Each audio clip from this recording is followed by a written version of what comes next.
So the second dev server is finally here, and with it, some updates to the ZTZ99A, China's premier top-tier vehicle. But before I go ahead and dive into that, I just want to let you guys know on a more personal note is thank you for, being awesome and supporting the channel as much as you guys have. Not monetarily wise, I'm talking you guys as viewers who are still consistent in this channel. I know my content has been kind of lacking just a little bit lately. It's pretty difficult juggling life as well as streams and YouTube videos, so I gotta cut time in some places. YouTube seems to be one of those a little bit, as well as from the stream itself. And I say it like that because I know the views are kind of down right now. They've been kind of rough for the last couple of weeks or so. Ever since the second dev server dropped, everything kind of dropped about 60 or 70%. So to those who stick around or have stuck around since, the beginning, you guys are awesome. Thank you. Now, I am gunning for 100K by the end of the year, but let's be honest, that's probably not going to happen.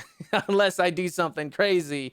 100K on this channel ain't going to happen. But man, I am gunning for that shiny plaque that's going to be sitting right behind me, and you guys will see it in the streams. So maybe one day. But anyways, back onto the 99A. What is it going to bring, or what will it bring in the new update? Well, now that it's finally done, the biggest thing I want to go ahead and show you is this. And I know you guys are going to be talking about it in detail, but bear with me, okay? Let me just buy this last component here.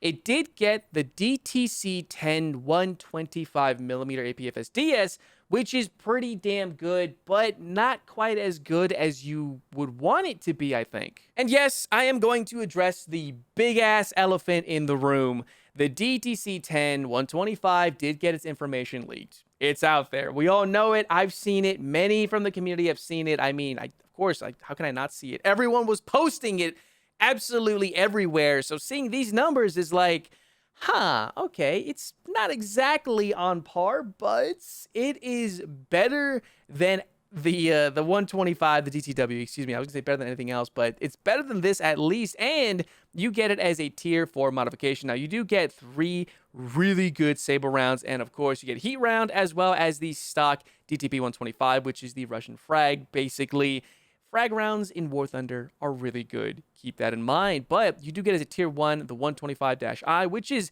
basically 3BM40. It's basically the Mango round, but just a little bbit better. As a tier 1 shell, this is not bad. This is pretty damn good. As a tier 3, you get the 125, which is basically Svinet's 1, or I think, give or take, or Svinet's by itself. And then, of course, you get the brand new, almost on par with that of the KEW, but you get this 577mm base pen, flat pen, 487 at 30, 333 at 60 at 10 meters. Gradual drop off at distance.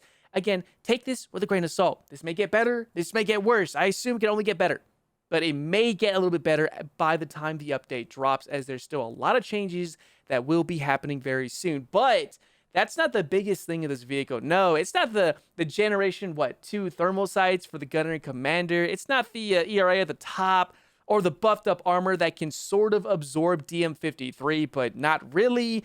No, I'm going to go ahead and show you. 1,500 horsepower engine, which means that this thing goes up to, I think, 75 kilometers an hour, right? But that's not the, oh God, that aircraft is so loud. I'm sorry, I can't even hear myself think. That's not where things get interesting. No, it's not that. It's 2 things. I'm gonna show you one. It has neutral steering. And of course, this. Oh man, it goes up to 35 in reverse. That's right, a Chinese MBT with no NATO hump. At least it's gonna get a little bit worse, I think, but this is a little bit too much. With no NATO hump, going in reverse, 35 kilometers an hour with neutral steering. Look at that. That is awesome, isn't it?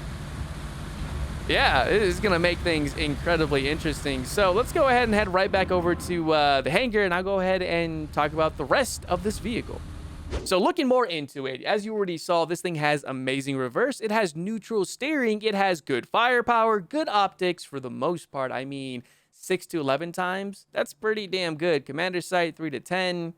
That's pretty damn good too. And vertical targeting speed with an aced crew, by the way, maxed out pretty much. Not really, but in the right areas.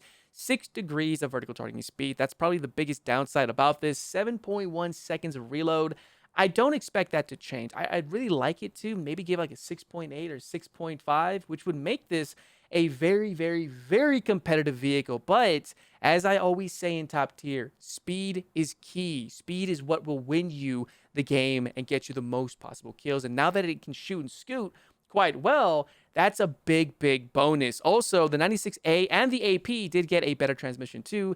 9.1 in reverse, which is really nice. Now you can shoot and scoot. It's not the best, but it is way better than 4 or 5 kilometers going in reverse. You'd be surprised.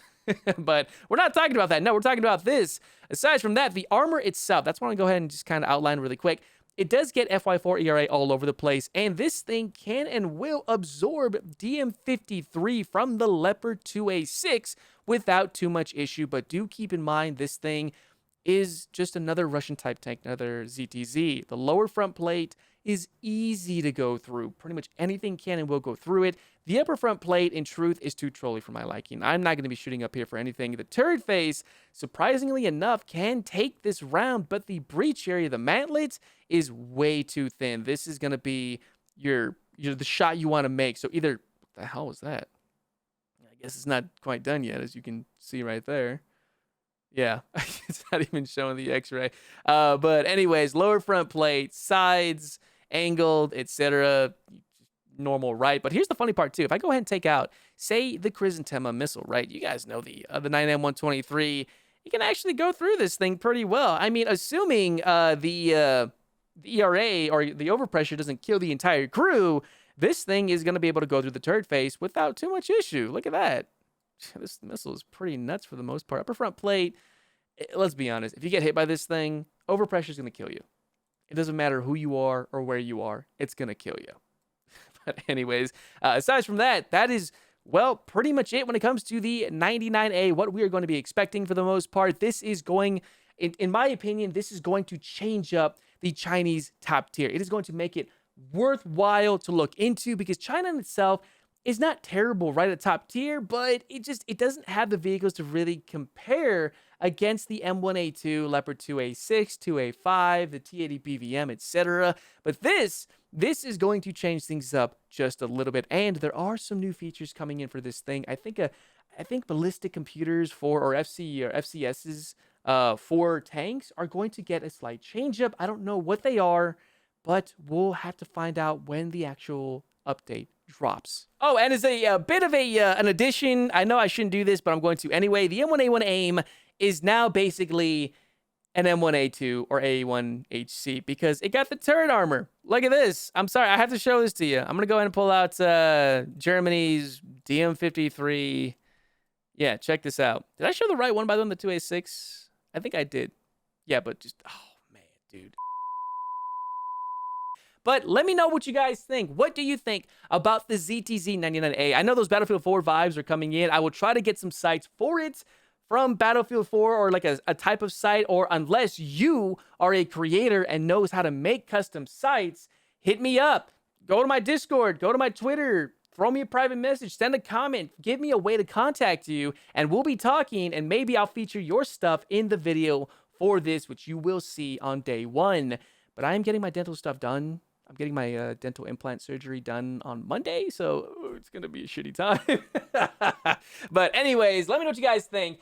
Is this going to change up the environment? Is it just another T-72 type of vehicle, or is this going to be the best thing ever? Who knows? Let me know exactly what you think. And while you're swinging on down to the comment section, if you guys want to go ahead and support the channel, you guys know exactly how to do that. My 3% discount link, you get my in-game decal, which is right here alongside our essential supplies. You don't get this with my code, but it's nice to have this here anyway.